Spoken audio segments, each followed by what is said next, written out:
Hey, welcome into another episode of Halos in the Infield. I am your host, Todd Fox, as we check in on this Sunday afternoon. And the other host of the show is, Rob, Rob checking in from Parts Unknown. He'll be joining me here today to talk about the Angels and what their, first impressions, opening day, and then they're playing a split squad as we speak. Um, we'll talk a little bit about a couple surprising moves like the Maheda being dropped. There's really no reason given for that, but we'll just talk about what that means. And then we'll also obviously get into the Artie talk because it's going to be a daily thing until most of these free agents are gone. So Lair signed today. Cody Bellinger signs with the Chicago Cubs, 3-year deal. So at least one of those Boris clients comes off the board. And we'll talk about if the Angels are going to stand pat. Is this the team they're going into camp with, or are we going to see some changes? So, Rob, why don't you discuss a little bit about why Cody Bellinger signed with the Chicago Cubs? I think he signed with the Cubs because he got a multi-year deal, pretty much, and then he has the opt-out clause in all 3 years. And the Cubs have something cooking. They're not far off. They're not in the state that the Angels are currently at. They have a starting rotation. They have an established lineup, pretty much, and there's competition like there is in every spring training. But overall, that team just has everything we don't, including a minor Correct. league system at that. Correct. And you could probably, do you think that that was his first choice? Do you think that maybe the Angels were in on it, or there was other teams flirting with him in a way? Yeah, I think there's a whole bunch of other teams flirting with him, and then obviously the Yankees are the biggest talk of it. But once Soto went to the Yankees, Bellinger is easily off the board. He's probably looking for a 30 million year deal, and a lot of people want to call his bluff and see if he's actually legit, if he's for real. Was he the Cody Bellinger of old that won the MVP, or is he gonna fizzle out like his last year at the Dodgers? And I thought he did a lot last year to prove it, and he kind of fit the Angels system what they needed. First baseman, DH, outfielder. He hit every little note there. But as we know with the Angels, they don't want to sign these big, long deals anymore. They're looking for short-term, one-year guys. And then you sign with the Angels, you almost got to be worried about being a rental player because if you're not in contention come June, July, you're being shopped automatically. So it's pretty much not like, like how you have a young family starting out, you'd want, your son to go to an established area. If you're a baseball player signing a long-term deal, you're not going to be signing with the Angels because you don't want to be moving your kid every other year, right? Yeah, even the no trade clause, and you want to still be a contender and still win and prove yourself. Hmm. It's not the place to do it right now because obviously we've seen Trout, Otani, and then they prove themselves year in year out. Granted, Trout's been lacking lately, but you look at a guy like Cody Bellinger, every team in the league he has available to him at some point in time this offseason, but played a little too long, wanted too many years, too much money. I thought the Angels were in on him, but they just want to ante up that money to get the player that we need. True. And your final thing on Cody Bellinger, because you hit a lot of the, things on the head right there. He's a power hitting first baseman, but we kind of we got Shonowell right there. So I think he's going to be like our Darren Erstad type first baseman. But moving forward, though, what does it say for the Central? Because obviously the Cardinals were lacking something last year. They were kind of weak. The Cubs were, good, but they spiraled out and fizzled out right before the playoffs. And then you had the Cincinnati Reds, who I believe won the division last year. Very young and up and coming team, but they got pasted in the first round. You got the Pirates over there. I mean, what do you make of that division, the Central now? I mean, are the Cubs now the team to beat ahead of the Reds, or is it going to come down to those two, you think? Isn't the Brewers? The Oh, the Brewers won that Brewers in there division. too. Yeah, I'm sorry. The Brewers Yeah, won the division. Yeah. Brewers But, won but, the division. but the Brewers I, lost Woodruff for the injury, and then they just traded God Burns. with Burns as well.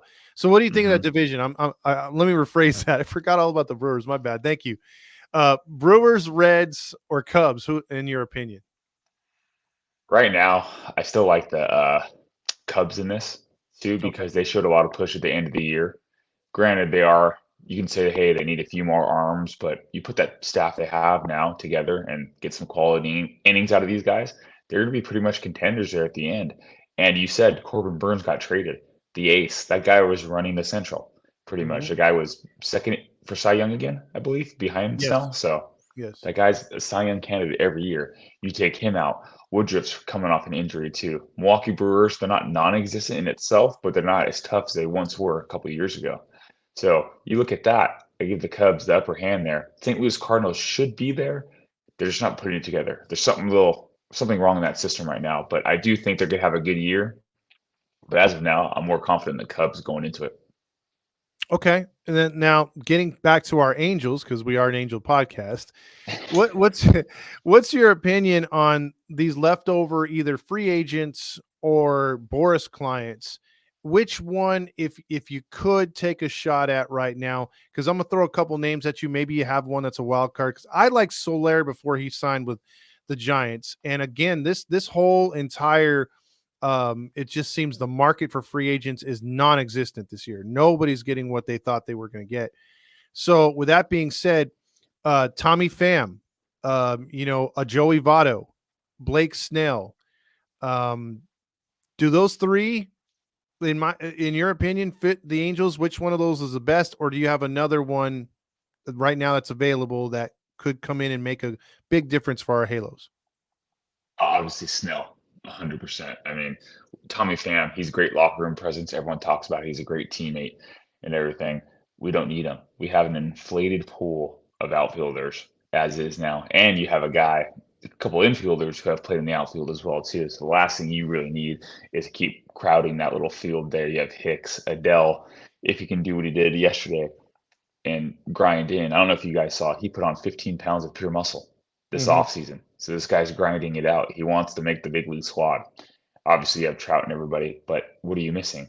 Pitching, pitching, pitching, pitching. And if you get a Cy Young winner on this team, legitimate ace, almost frees up the ability to trade a guy, which I don't. I like all the guys we have on our staff. Don't get me wrong, but a Patrick Sandoval, Reed Detmers, these guys hold value in trades where, as we talked about, or as you said last year so many times, you trade one guy in Otani and how much you can get in return.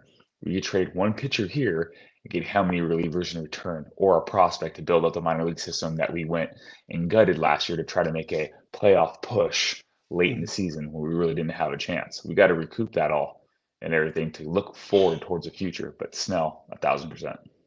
Okay, okay. And I get that, and it's been frustrating though, because like in on one hand, I want to be 100% on Snell too, but I keep looking at the fact that he throws from the left. It just seems like we put ourselves in a position like every handicap possible, and like you said, we got an overcrowded outfield. The infielding is decent. We're looking at the catching position, and there's certain things that we could fit. A player here in the infield or whatever. But yeah, I mean the relief, if one thing Trout said that was, in my opinion, 100% was the fact that he likes what Perry did with the bullpen. I do too, but I'm not crazy over Estevez is still our closer, but I think we'll use him better this year. But with that being said, with Snell there, we would almost have to trade, like you said, a Reed or a Sandoval. And maybe, as much as we need a right-hander, Griffin Canning could get us a return too, the way he pitched the last season. So Mm-hmm.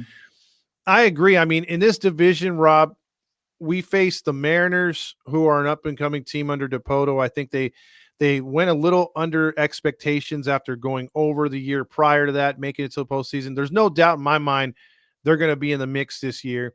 You got the returning world champions in Bochy. You can never count out a Bochy team.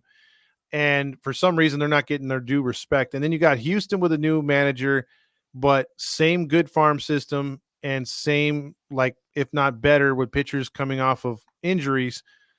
I mean, how do you see this division playing out? And in your opinion, how long can the Angels realistically compete with a current roster without adding anybody? The division's going to be probably one of the better ones in baseball. Once again, you're going to see Julio Rodriguez in Seattle, like you said, with the supporting cast they have around him now. They've added some key players to help them compete. And they're not competing against us. They're going against the Rangers, against the Astros. Astros are always good. They have depth. They have the minor leagues. Same thing with Texas. They have depth. They have minor leagues. We can't compete with this. You're looking at another fourth place finish. Mm. That's See, what I honestly think about this whole squad going into it right now. And everyone wants to be hyped on these young guys and everything. But as you said before, Fernando alluded to this too. Everyone's talked about it. You lost that leader in the clubhouse in Mike Moustakis. These young guys need someone like that.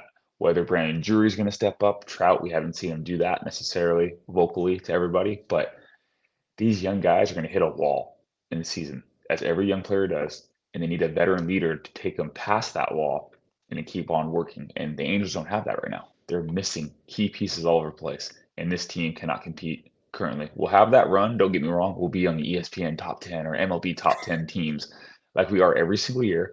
And all of a sudden, that's like the curse. Once we hit that, then the downhill slide begins. Okay. And you know what? I'm with you right there because I need to see it happen before I get my Halo honk on. And you know, I'm not going to start out here like I did last year, hoping that we were going to make the postseason, that all these moves would be made. But I will say something, Robin. I want to see if you agree with this as well, or if you have your own take on it. You brought up leadership and the lack thereof, and Moustakis not being here. And talking about that, Ron Washington, since coming over, has said stuff that we haven't heard since, I would say, 2017, Sosha, and before, where, you know, he was trying to make sure starting lineups were the same for the most part on a daily night. Rotations were the same. Guys had their roles in the bullpen, and also accountability. And one thing that Ron said, that it was quoted the other day, he says, "I'm not looking for a leader, I'm looking for leaders." We haven't heard that word thrown around the dugout or in the press about the Angels. Is this all wordplay by Ron, or do you believe that Ron's, at the end of the day, no matter where we finish in the standings, is going to in place some really good values and tactics, and also he's going to teach these guys the things that he's actually preaching? Do you think the players are going to practice what he's preaching? Yeah, because I believe he's the type of manager that if you don't, you're gone, or you're on the bench. I'm rolling with somebody else who's going to listen and buy into what I'm trying to sell to the team and try to create some type of team unity in itself. But you also got to look at this. Look at what he has to work with. Yeah. It's not Texas. In Texas, you look what he had. He had Beltre, you had Elvis Andrews, Ian Kinsler, Josh Hamilton. I mean, you had Nelson Cruz. You had a lot to work with there, right? So when he Ivan made those Rodriguez too, back-to-back right? runs, was it Napoli? I thought it was Napoli there. Oh, it Was was it? Napoli. You're right. You're right. That was after Rodriguez. My bad. No, yeah. So, and look at those guys, proven leaders, right? They all stepped up, but he did get that whole team, each individual player, to step up and be leaders in itself. But now you look at a lot of those guys' careers compared to what we have. Not to say these young guys can't be that. It's just they are very young and everything. So you kind of need more of a Trout step up. Rendon needs to step up. I know you guys been talking about him. We've all talked about him in the chat too about what he said and how it's very poor on his part. But you need to hold him more accountable for it. Well, Hoppy, have you said, and remember Randy saying this last year. This guy's going to be great. It's going to be a leader, and you keep seeing it too. Watch him. Watch out what he's going to do this year. He's going to be among the top of the catchers, and which I can see leadership roll out of him. But then I look towards that pitching rotation. Who's your leader? I looked in that bullpen. Who's your leader? I don't see anything, man. Besides, I don't know much about Stevenson and how he is in the locker room presence wise, but from what we have, I'm buying what Ron's saying because you got to give the man a chance. He said he's going to do it and hold accountability, so you got to trust him. I mean, he's a major league manager for a reason, right? And he's with the Braves, very successful there too as a base coach. So let's see what happens. Yeah, you know, you brought up a good point. And I agree with everything you said right there about Ron too. But I think one thing I want to focus in on is, you said, who's that leader in the rotation, you know, or in the bullpen even, and as a pitcher. And, you know, I thought that after last year, as a lot of us did, was that Patrick Sandoval would take that World Baseball Classic, you know, performances and say, hey, man, give me the ball. I want the ball. But it's kind of hard to when you have Ohtani throwing everyone's timing off, throwing everyone's, you know, what they do routine off. So with him being gone and really no pressure, I still want to say Sandoval's that stopgap guy. You know, your John Lackey, your Bartolo Colon, your Chuck Finley that says, "Hey, we're stopping this losing streak with me today." You know, Who are you, in your opinion, do you think it's Sandoval too, or do you think that there's another pitcher in that rotation that's going to want the ball, that's going to, because we don't know who the ace is going to be as currently constructed. So if we so say for instance we don't sign anybody moving forward, and this is the rotation we're going to bed with. Are Do you see Sandoval, or is it Detmers or somebody else that is your stopper? It's not Sandoval. As I hate to say it, and I was a honk over Sandoval last year too, especially that classic. Even years before, I thought we didn't give him a chance early enough to be a starter. How he screwed with them playing day games only or pitching to day games only, which I'm not a fan of. Mm-hmm. But he doesn't have it for me right now. I want Okay. him to. I'm rooting for him to, but I'm almost leaning towards a Chase Silseth or even a Tyler Anderson. Tyler Anderson wants to be the stop guy. Don't get me wrong. He just didn't have the stuff last year to do it. His ERA was inflated, leaves the ball up, doesn't work the counts, works backwards sometimes, which I don't mind, but you got to throw strikes. Or don't go Mm-hmm. to 1-2 count and every 1-2 count turns into a 3-2 count because you don't have a finishing pitch off a hitter. But I do think it's still Seth. He has that type of grit that he had in college at University of Arizona, and I loved it. What he had too. He pretty much had that "fu" attitude. I'm going to come after you. I'm better than you. There's a pitcher out there who's a free agent who also has that. We'll get to that later if you want to. Not many people are fond of him because he has negative press in recent years, but there's a guy out there who will be that stop guy and who is well needed by the Angels because he will provide more than just being a stop guy. He'll provide a leadership. Yeah, well, I'll talk about that guy in a minute, but what before we do too, and I'm not saying this guy will be a stopgap guy, but I do like that take about Silseth because he does have some dominating stuff. He hasn't put it together, but I do feel that if you remember last year, Rob, before Silseth got plunked in the back of the head, he was making a lot of progress as a starter, like a lot of progress. Yeah, he had stayed up the longest he had in his career up until that point, and he was keeping the ball down and staying in some pretty close games with the Angels and just not getting the run support. So I can Mhm. see your point with Silseth maybe being the guy that kind of jumps the guys who were the heir apparent. But what do you think about a guy like Sam Bachman being a starter, that not saying the stopgap guy, but actually making the rotation at some point this year? Not keen on it because he's a reliever at heart.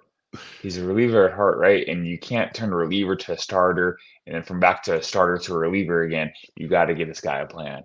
You got to let him know what his role is on this team because going to spring training, workouts are different, mentality is different. Am I going to run the long miles to go ahead and pitch every fifth day, or do I have to be a guy with a rubber arm and be ready every day or every other day to help my team compete? Um, I think it's a failed experiment with Chris, especially like a Chris Rodriguez type too. Failed Correct. experiment. You're putting more stress on these guys than it needs to be. They could be working harder, throwing more pitches than they ever used to throw before. And granted, you should be able to, but the training regimens are so different. This guy trained as a reliever his whole career. How are you going to change him last second right now? Not to say that it can't be done, but we know how baseball is today. It's not the 1980s, 1990s where go out there and just throw. I don't care. Mentality is different, right? They're babied longer. These guys played a lot of baseball now with travel ball and all that stuff. And I have my own opinion about that, but playing too much. But he's part of that. They're part of that generation, right? They're that Yeah. age. I hate to say it. They're younger than us, right? They've played all those years where they overplayed, overthrown. So with him, I like to see him as a reliever. If you can get Bachman up there with Joyce and have that be the 1-2 punch, your eighth and ninth inning later on, that's what we need. Yeah, you need those fiery guys, dude. That's for damn sure. And I think bullpen this year they have a lot of options. They actually got some options in AAA that, like you said, they can bring up because it's gonna be hard to pick the final guys for that bullpen. But with that being said, as well, you alluded to a number 27, who obviously wouldn't wear 27 here, but with all the baggage he had, and a lot of people didn't like him prior to whatever came out. The fact he signed the big deal with the Dodgers, but he was, effective as a number one in Cincinnati prior to that. He was one of the Dodgers' best pitchers, and I felt that if they had him for the playoff run, they probably could have went all the way. again or to the World Mhm. Series. But there's good and bad with Bauer, and I think everyone can see it. It's going to turn some people off. Steve Elise was telling me the other day if the Angels sign Bauer, she might not go to a game at all. And that's just her personal feeling Ah. as a female. That's her personal feeling as a female. So it's like, you know, when you, I don't know, it's kind of like it's tough because it will split the fan base.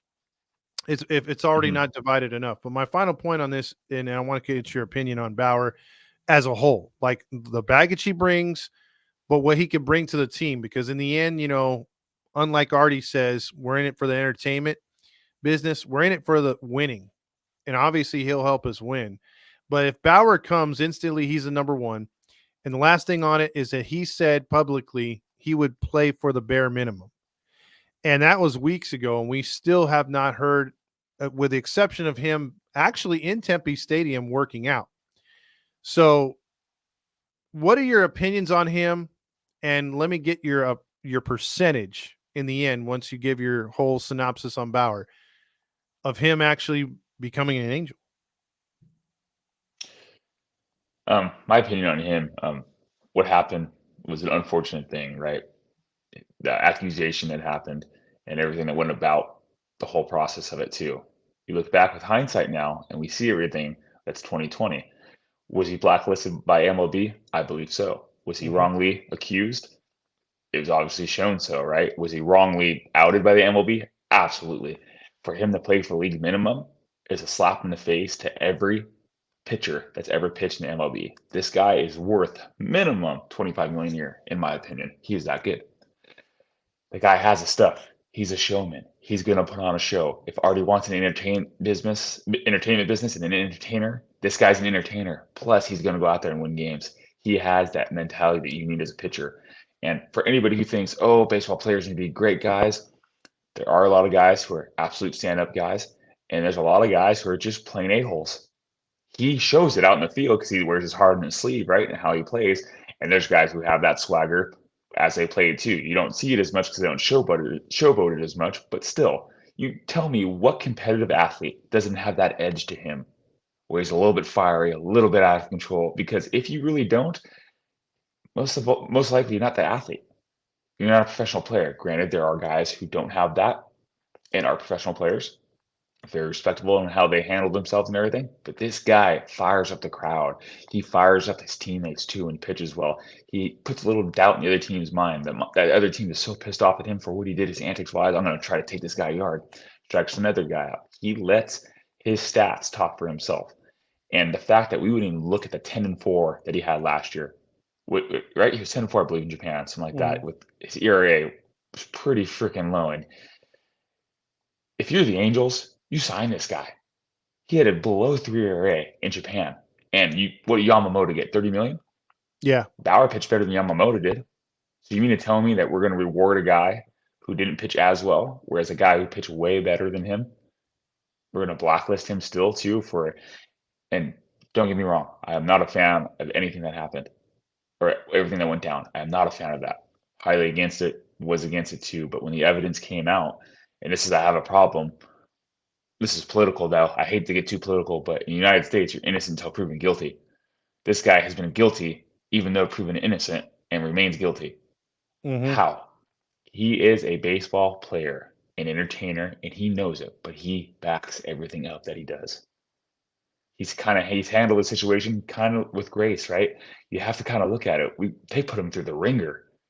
And has he come out? Did he come out so negative and say, screw that chick and defame her the whole time? No, he didn't. People say yes, he did. He brought evidence proving that he was innocent. He openly admitted to everything that happened, step by step. I don't trust me. I don't like what happened after him saying what I was like, dude, come on, you gotta be kidding me, right? But at the same time, he didn't do anything wrong. Wasn't charged. Can't say that, oh, he still did. He just wasn't charged, right? He's still guilty of it. No, because he's innocent until proven guilty. Can't prove him guilty. It's a disservice to fans, disservice to baseball for what we're doing to this guy just because you don't like him because he might have hurt your feelings. That's just my personal opinion. And the Angels signing him, 50-50, man. I Mm. mean, yeah, he'll play for league minimum, but already we don't know what he's going to do. I don't know if it could be a clubhouse issue too, where guys don't want him. Apparently, asking could be like, hey, we don't have the money to spend because the other thing we haven't really talked about is Bally's went bankrupt. Who owns the Angels network? Bally Sports. There's a lot of money missing from that in itself too. We lost Otani. We're going to lose ton of revenue from that as well too, ticket sales and everything, merchandise sponsorships. Granted, I'm sure we can get sponsors in between there, but Bauer's a guy, in my opinion, you have to go out and get. He's 33 years old. I believe, yeah, 33 years old, proven himself year in and year out, still going out there, and he's going to provide what we need. He's going to be that stop-gap guy in the rotation. I agree. I mean, those are great takes, Rob. When it comes down to the legal situation, and you never hit a woman regardless, and unfortunately that's something that people like to do kinky wise, and whether she tried to just entrap this dude, we'll never know, but the proof was in the pudding as far as his defense. And some people will still say, hey, you know what, he just has good lawyers got him out of it. It's not my, like, it's not for me because I'm not on the jury panel. It's not for you either to make the decisions. But in the court of law, if he's found innocent, he should get a second chance. And I think sometimes these leagues take things too much into their own hands and pass judgment before legal judgments being taken. And I'm surprised he hasn't tried to go against Major League Baseball, but maybe that's because he's trying to get back in. And if he sues the MLB, he won't get back in. I'll have to sign an agreement not to want to try to get back in, and take the money that they'll offer him. But he's still getting, from what I know, guaranteed money from the Dodgers. Correct? I believe so, yeah. I still believe he got paid out from them. And just to clarify too, he never stood trial. So he wasn't found innocent, wasn't found guilty. There wasn't enough to bring him to trial, which usually means you are an innocent person still under the court of law. That's how that's how it is, right? You're not charged with it. So he was accused, never charged. So those who are not charged cannot be guilty of something. Good Just to point. clarify, because I know we're gonna have people come out here and say, "Well, no, he didn't stand trial." No, yes, thank you. We understand that. Correct, correct. Now, let me ask you this, Rob, as far as, like, let's just say, because you brought up 2 points I want to hit on. You mentioned Bally Sports going bankrupt, teams losing revenue for this year or not knowing when they're going to get compensated, first of all, because of the contract and the bankruptcy, Chapter 11. I saw that San Diego is deeply hurt with this as well, and it makes sense that they lose out on Soto and they're not too high in free agency right now. Seattle was another team that's affected greatly, and I want to say Texas is another one, the world Mhm. champs, and then you go with the Angels as well, and they're silent for a reason. And with Artie's commitment and, like you said, losing revenue, it will be a problem moving forward. And how they rectify the situation, I have no idea. I think Bally's is still currently running. I don't know if they have to. You might know the legality stuff about it. Them having to work a deal now with Amazon, who bought Bally's. If they have to restructure, I don't know how it's going to work. But let's just say something does get done, or Artie has a clue what could be getting done. Is there a world where a Bauer and a Snell fall into the Angels rotation and to their hands for minimum?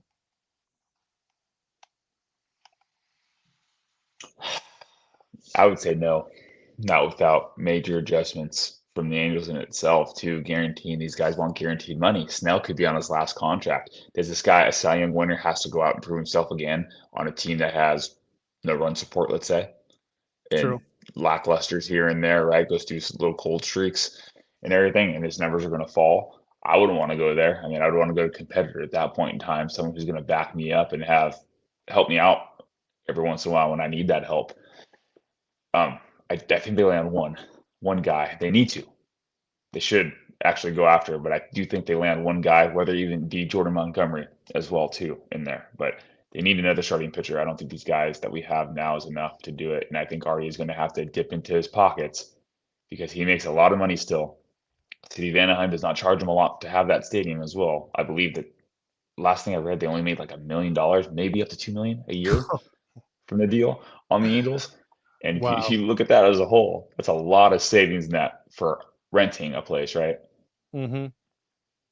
Yeah. But the Bally Sports deal is it's tough for him, man, and it's an unfortunate situation here.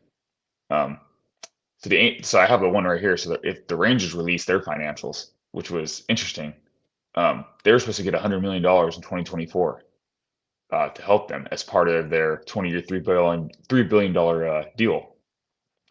As of now, they're going to lose 11 million in local TV revenue so far, and the short-term settlement has yet to be disclosed. So it's 11 million lost guaranteed Woo. so far, and whatever they settled on in between there is going to be lost as well. Granted, these guys are billionaires, and sports is not run to make a profit in Anaheim. It's a hobby. And you have to realize that, right? As being an owner in itself, it should be a hobby. So you should know you have to spend money in itself. And shame on Artie for having to sign this deal without actually looking at the whole picture of it. I'm not a fan of it. I would have went to Amazon first or found someone else. Like the Dodgers, I hate to say it, fucking hate. Sorry, excuse my language. I freaking hate these guys, man, because everything they do seems to be working out for them. Oh, they went to Spectrum deal. Oh, you can't watch them on anywhere but Spectrum. But look what happened now. They have that money. It's guaranteed in their hand. The Yankees Yes Network, same thing. They have that money. It's guaranteed in hand. We're fighting with Bally's, who not only owes MLB, it's NHL and NBA as well. So there's a lot in this whole thing where they got to pay out, and we're just losing on this whole thing. Now, let me ask you this, because again, I don't know too much about the TV rights and how that works. You seem to be more, inclusive with that because you have that legal background. But let's just say the Angels were to be like, okay, we're gonna strike out here, literally with Bally's, and we're going through the final processes. We can start, trying to hook up with someone, another network. Would it be in their best interests, like with a team like just up the north getting an exclusive deal with Spectrum, to then try to see if they can get airtime with like a CBS or a KCAL again, somewhere where you can get a local television network instead of having that cable network? Um, at this point, who wants us, right? Otani's gone, and that would have been the big sell. So, I mean, it's possible, right? Anything's possible. Just numbers aren't going to be there where they would have been like 2, 3 years ago, right? In itself, I mean, their best thing is how you said, go to Amazon. That's what I would do. Sell myself to Amazon and have people go from there. Amazon wants their foot in the door. There you go. Yeah, that would make sense because I mean, like, look, I think we're to a point that there's a reason why local television doesn't have local teams anymore like they used to. It's too pricey for them. They could probably make more money and get better ratings with their own programming. So, like, as you were talking, I'm like, yeah, that wouldn't make any sense for them to go local. But you're right. I mean, going to Amazon or going to someone that would pay for the contract and has the money to flip. I mean, obviously, if we were truly Los Angeles, we'd have our own network. But like you can paint Los Angeles all over this franchise, but we're still Anaheim, and that's going to be a hard sell for anyone to pony up the kind of money or even to get investors to be like, hey, let's start our own network. So it is an Yeah. uphill battle, bro, and this team has got to go a long way before we get anybody knocking on our door or Artie's door offering to be a part of what we're cooking. Because right now, I mean, we're just not providing what as a franchise, what the audience wants to see, what would want to hear. I mean, think about it, Rob. I mean, I could probably count on both my hands or one hand how many positive reports we've had this off season or since last season with before Otani's departure till now. I mean, it's just been a myriad of just bad publicity, bad things in the press, just nothing to put our hat on as far as hope moving forward. I mean, the only thing Mhm. we've got basically is Ron Washington and hopefully the organization finally just letting someone run the team. Yeah, no, absolutely. And real quick, I did pull it up too. I know Amazon did try to stream baseball, and they were denied by baseball itself. It's because they wanted control of 11 of the MLB teams, Mm. and Diamond Sports Group, which is Valley Sports, is $8 billion in debt. Oh, So shame on baseball for not letting Amazon take this over and have the streaming service. They bought it for 100. They put a bid in to buy it all for 150 million, and they would continue the payouts to the teams. So they did a disservice, in my opinion, to those 11 teams. that is troubling when you break it down like that. That you got someone literally coming in there like, hey, we'll honor the agreement. Let us just have our brand upon it and let us rebrand it. But we're here to honor the contract. I mean, why wouldn't you take that? But then I think about it. And I'm like, well, it's Rob Manfred, so of course he says no. Yeah. So, with that being said, Rob, I think we hit on a lot of points here. We're coming up on that time for the show. Do you have anything else you wanted to add or that we didn't get to? Pretty much the last thing I want to see is just see what happens to spring training with these younger guys because I know there's talk of bringing in a Kike Hernandez for utility man, Mm-hmm. and we're not letting these young guys flourish in this infield and out of our minor league system. That means putting a Stefanik back to the minors, Levon Soto back to the minors. What direction do you want to go as an organization? Do you want to rebuild your minor leagues and bring guys up through the system? Or do you want to continue to try to buy players because it's not working out for us now? And when guys get hurt, we can't buy any more players in the middle of the season. You have to go with your minor league system. So I think we just need to start growing that minor league system once again and stop buying players. It has not worked for us. In '02, yes, we did have free agents, but we went through our minor league system and brought guys up to help us win that World Series. Yeah, I can't disagree with that at all. I mean, that would be just to have a direction, because this team Mhm. has been so lost and they don't have a direction. So to get that direction would be a nice thing and give us a sense of hope and know that there's a process.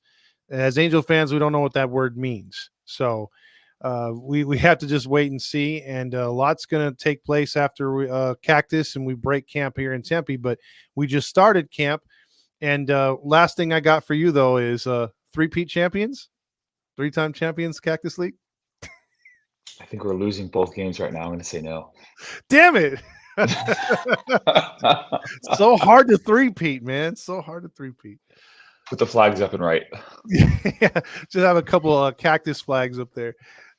All right, Rob. Well, appreciate you joining the show. Look forward to all your contributions this season as far as the content and everything. And we obviously enjoy you. We're going to be sharing you around here as we're going to be mix and matching the shows as we get more and more into Angels content this season. So for Todd Fox and Rob, catch you on the flip side.